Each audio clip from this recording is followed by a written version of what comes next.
We are jumping straight into Poet Technologies today. It's a name that has seen, well, some pretty significant volatility recently. And if you are just focused on that daily price action, you are missing the biggest inflection point this company has probably ever faced. Yeah. The real story here is this massive capital-intensive transition, from a pure research company into a commercial-scale production powerhouse. Exactly. And that transition is fundamentally changing the risk-reward calculation for this stock. It really is. It's a strategic pivot fueled by a proprietary solution that's essential for solving the current data bottleneck in AI. And it's all underpinned by major new production orders and, critically, secured by a massive infusion of cash specifically to fuel that scale-up. Right. Welcome back. This is where we take the latest analysis and give you the full context you need to be truly well-informed. And if you're finding value in this conversation, make sure to let us know. We are always curious to hear which company you want us to analyze next. Okay, let's unpack this core technology because that is the entire basis of the bullish thesis here. When we talk about AI and the incredible speed of processors, we often overlook the physical limitations. Right now, the data center bottleneck isn't the processing power, it's the plumbing connecting those thousands of processors. That's a great analogy. It's like having a collection of Formula One cars, but the road network connecting the tracks is still made of, gravel paths. We're just creating data faster than we can move it efficiently. Yeah. And that movement traditionally relies on expensive optical assemblies and these really energy-intensive copper wires. Precisely. And that's where Poet Technologies steps in. Their primary moat is the patented optical interposer platform. See, most photonics integration, it involves manually positioning tiny lasers and detectors onto a circuit board. It's like complex, high-precision, expensive origami. Poet has figured out how to do this at the wafer scale. So if the bottleneck is so widely recognized, why hasn't a giant like an Intel or a Broadcom just developed this internally? What gives Poet its specific technological lead over companies with, much deeper pockets? That is the key question, and the answer lies in that wafer scale integration. They treat light components almost like silicon transistors. They allow for the integration of all photonic and electronic components. Lasers, photodetectors, drivers, all directly onto one platform. And they can do it without requiring complex, expensive manual fiber pigtailing or delicate alignment. That just dramatically reduces the manufacturing complexity and the component count. Okay, here's where it gets essential for you, the listener. What does that outcome actually translate to in hard business terms for a massive data center operator, Microsoft on Amazon? Well, it delivers massive efficiencies that their competitors really struggle to match. Because they avoid all that manual labor, they can achieve immense economies of scale and significantly higher manufacturing yields. This fundamentally drops the cost per optical engine and, critically, it drastically reduces power consumption per gigabit of data moved. And if you solve the cost and power problem in the AI data transfer world, which is projected to be, a $10 billion market by 2026, you hold a massive competitive edge. And we saw some significant real-world validation for this, didn't we? When Celestial AI, a known Poet customer using this platform, was acquired by Marvell, that's a huge stamp of approval for the technology's importance in this space. It absolutely validates the integrated photonics strategy. It tells us that major established chip players recognize that this low-cost, high-efficiency integrated approach is necessary to keep pace with insatiable AI demand. It just confirms Poet is sitting on a technology that the industry needs to move forward. So we've established the competitive edge, but the market only cares if that edge translates to cash. Let's look at the bull case now. What concrete evidence do we have that this R&D moat is finally generating real revenue? Right. We've moved well past the experimental phase. Commercialization is now demonstrably real. It's transitioning from promises to binding purchase orders. The company has secured initial production orders totaling over $5.6 million. The most critical part of that is a $5 million production order for 800G optical engines, which are specifically tailored for AI data servers. That is the revenue inflection point analysts have been waiting for. A $5 million order. That completely reframes the narrative, especially when you consider their historical revenue has been in the low hundreds of thousands. But scaling production is expensive, and it's slow. How is the company funding this massive global transition? That brings us to the financial war chest, which provides substantial stability. First, they maintain a clean balance sheet with zero debt, which is a great starting point for a high-growth company. But the real game changer was securing a massive $75 million private placement from a single institutional investor in late 2025.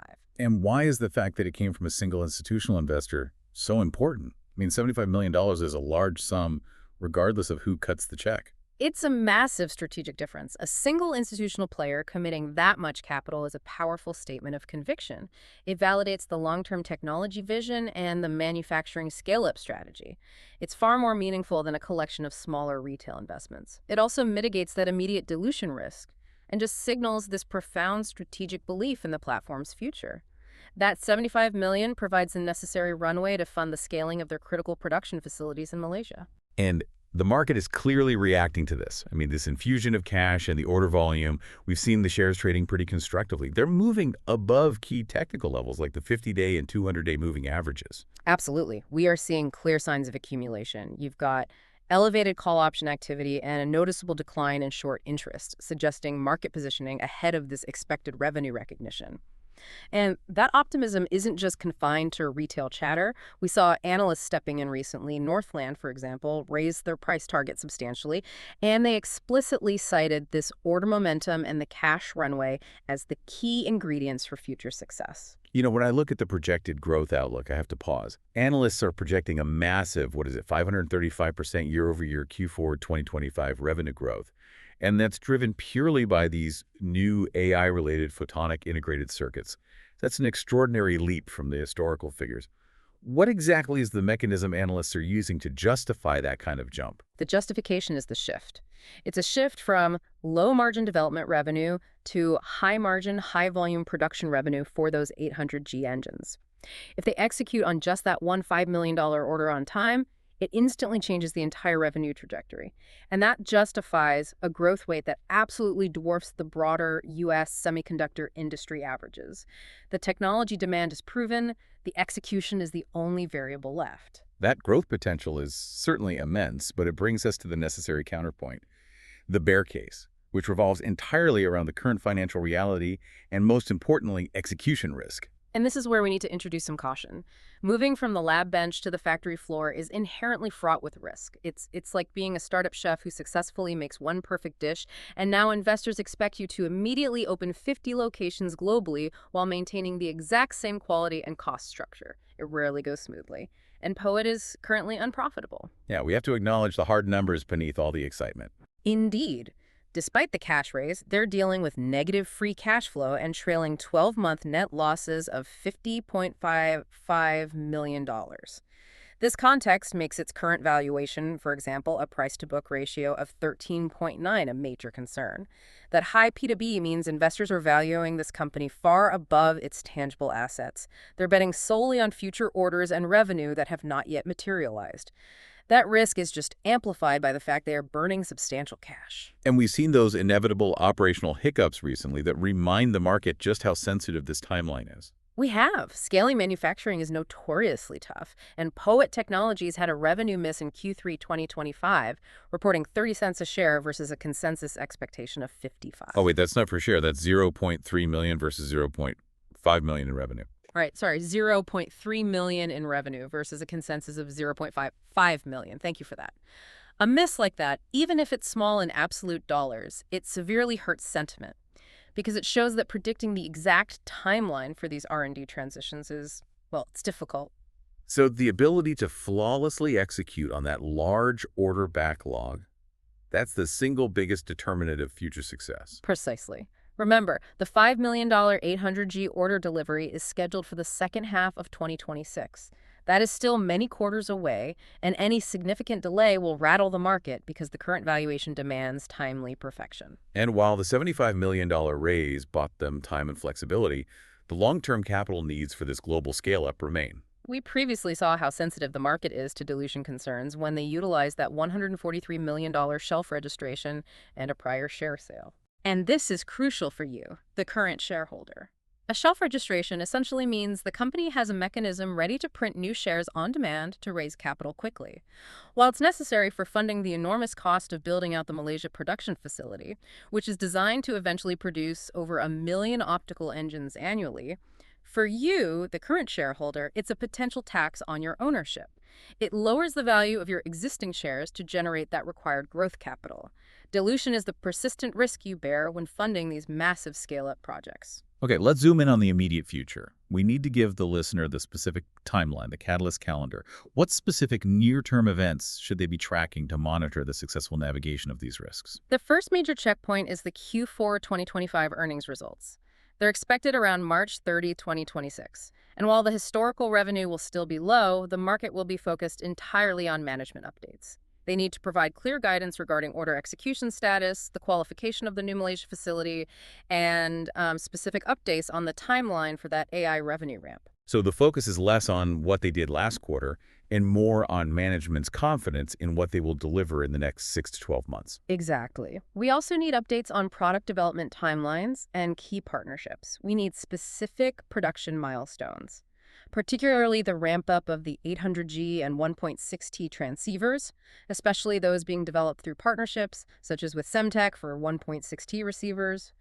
And the successful qualification of the Malaysia facility, often done with partners like Globetronics, is a huge, specific, speculative catalyst to watch. Why is that qualification process so important to the market? Because successful qualification signals that the facility is ready to move from low-volume samples and initial orders to high-volume recurring revenue. It's the final engineering gate before the massive projected revenue growth can actually start. Failure to qualify on time introduces significant risk to that 535% growth projection we talked about. Okay, so what does this all mean for you, the listener, tracking this stock? So, the overall sentiment we are extracting here is definitively high risk, high reward. This is a pure execution story, writing the strongest macro tailwind in history, AI bandwidth demand. The bullish potential is substantial, giving it a high score, but that requires flawless operational delivery. So what it boils down to is this. The question for you is whether the competitive moat, that highly proprietary optical interposer technology, which fundamentally solves an AI infrastructure problem, and that massive $75 million cash cushion are strong enough to overcome the inevitable execution hiccups, manufacturing delays, and dilution fears that accompany any company moving from R&D to mass production in a sector demanding perfect performance. If they execute, the upside is substantial. If they falter, the current premium valuation will be exposed. It is ultimately a bet on operational management delivering on a validated technological promise. That's the lowdown on PUA Technologies for today. If you haven't already subscribed so you don't miss our next analysis, we'll catch you on the next one.